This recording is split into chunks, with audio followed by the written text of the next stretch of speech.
मोदी जी को जय श्री राम।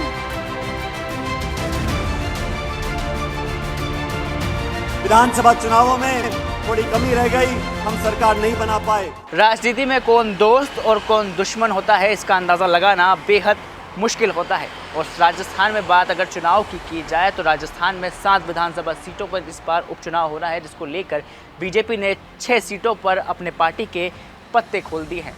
लेकिन इस बार बीजेपी ने 3 बड़े मास्टर कार्ड राजस्थान में खेल दिए हैं, और वो ऐसे मास्टर कार्ड कहे जा रहे हैं जिसमें बगावत, परिवारवाद और सहानुभूति का बड़ा मास्टर स्ट्रोक राजस्थान में खेला है।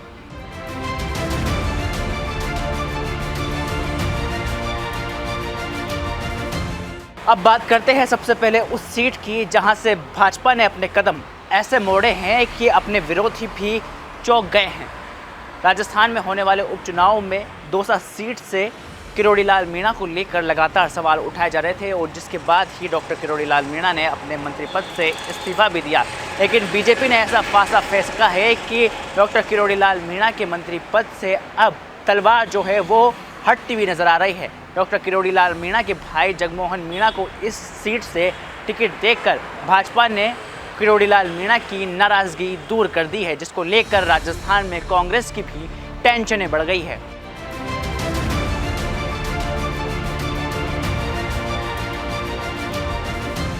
रामगढ़ से भी एक ऐसा नाम आया जिसने सबको चौंका कर रख दिया। साल 2023 के चुनाव में इसी नाम ने बीजेपी की रामगढ़ के अंदर जमानत जब्त कराई थी। वो नाम है सुखवंत सिंह का। साल 2023 के चुनाव में यहाँ से बागी होकर सुखवंत सिंह ने चुनाव लड़ा था और बीजेपी की जमानत जब्त कराई थी। अब लगातार राजनीतिक गलियारों में ये सवाल बना हुआ है कि क्या बीजेपी जीत की भूख में क्या बागियों से भी हाथ मिलाकर इस बार के चुनावी रण में उतरेगी।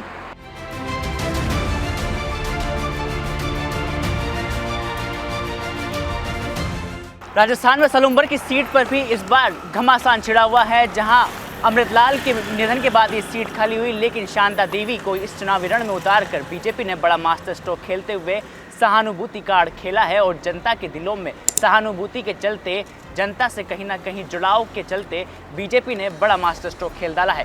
देखना दिलचस्प होगा कि क्या शांता देवी इस पूरी सीट पर किस तरह से चुनावी रणनीति को धार देकर पार्टी में फिर से अपनी जगह बनाते हुए विधानसभा की सीढ़ियां चढ़ती है, वो भी साल 2024 के चुनाव में भी। क्योंकि इस बार ये कहा जा रहा है कि बीजेपी अगर इस सीट से जीतती है तो 20 साल से लगातार इस सीट पर कब्जा हो जाएगा।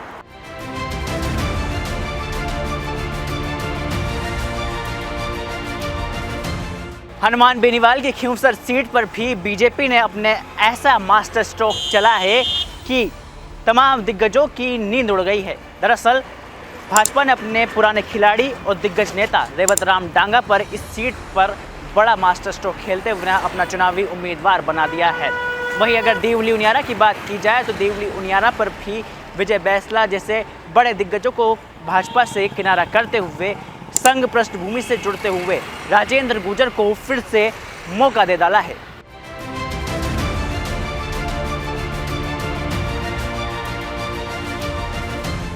राजस्थान में अगर शेखावाटी की ओर चले तो झुंझुनू से एक बागी को टिकट दिया गया है, वो है राजेंद्र भांबू।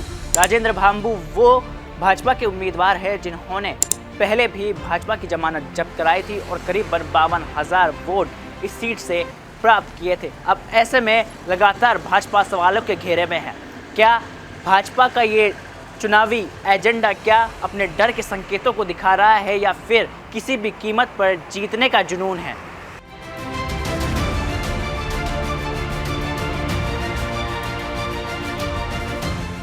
भाजपा ने 7 में से 6 विधानसभा सीटों पर अपने पार्टी के पत्ते खोलकर ये साफ संदेश दे डाला है कि इस बार के उपचुनाव में बीजेपी साम दाम दंड भेद, परिवारवाद, सहानुभूति और बगावत जैसे बड़े मास्टर स्ट्रोक खेलकर कैसे भी इस 7 विधानसभा सीटों के उपचुनाव में बीजेपी अपने सातों उम्मीदवारों को विधानसभा की सीढ़ियां चढ़वाए। देखना दिलचस्प होगा कि इस बार के राजस्थान के महामुकाबले में बीजेपी क्या इस बार अपने पार्टी उम्मीदवारों को विधानसभा की सीढ़ियां चढ़वा पाती है या नहीं, क्योंकि इस बार का जो चुनाव है वो इस तरह से लड़ा गया है क्योंकि कांग्रेस और तमाम अन्य क्षेत्रीय दलों को बड़ा पटखनी देते हुए राजस्थान में बीजेपी ने सातों के सातों उम्मीदवारों के लिए बड़ी रणनीति इस बार राजस्थान में तय कर डाली है। कैमरा पर्सन योगेंद्र सिंह के साथ राहुल जांगीर, जयपुर।